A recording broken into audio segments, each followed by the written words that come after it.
There's something very unusual about the way the word, the name Issachar is spelled and pronounced. Now, for those who don't know Hebrew grammar, this may not look unusual at all. Look at the English translation of this name. We find this name in America. It's not a very common name, but it exists, and it existed in Russia also, and in various other countries. So it's written with two S's.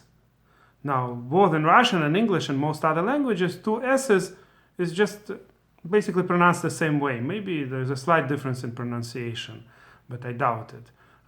In general, when certain words are spelled with two M's, two N's, you just have to know which word has the double letter and which one doesn't. And the pronunciation doesn't really change much. Maybe it's like a stronger, in a way, a stronger letter. By the way, in Italian, what's interesting is that double letters actually are pronounced like a completely different letter. But in most languages, the double letter basically is pronounced more or less the same.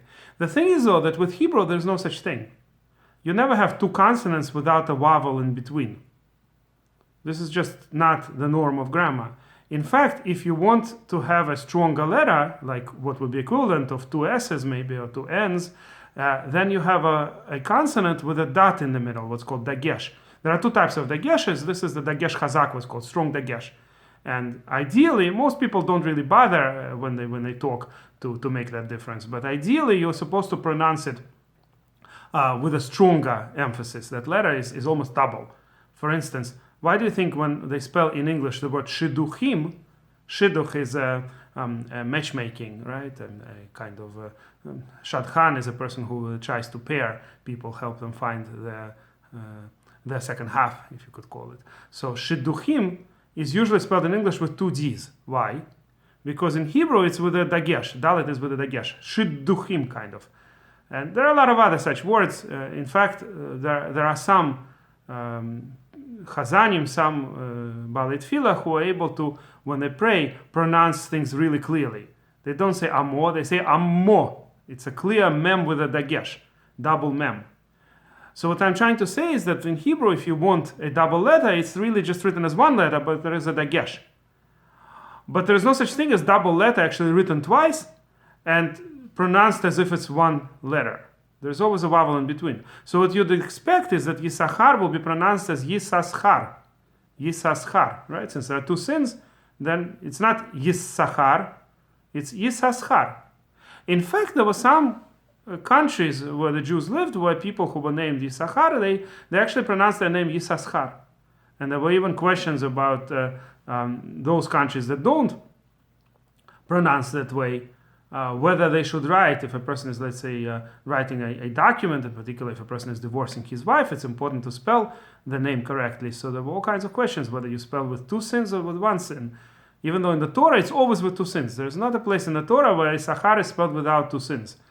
But it's pronounced always as one, Issachar. But there were some traditions, especially in certain Hasidic communities, where they do read Issachar as Yisachar, or at least some of the times when Issachar is mentioned in the Torah, they pronounce it as Yisachar. And that would be, one would expect that this is the norm. This is how you would expect when there are two sins, that there is a vowel in between. There are always vowels between consonants. Especially if it's the same consonant, there is no way to pronounce it that each one is heard without there being a vowel in between.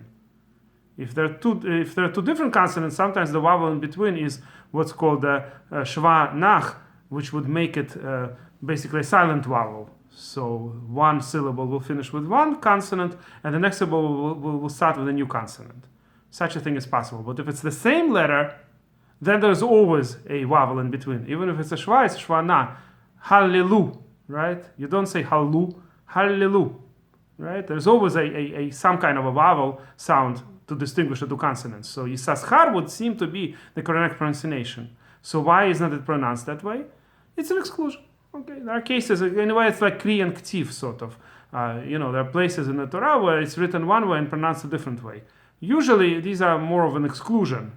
It's just a few places in the entire Torah like that. A few dozen places like that.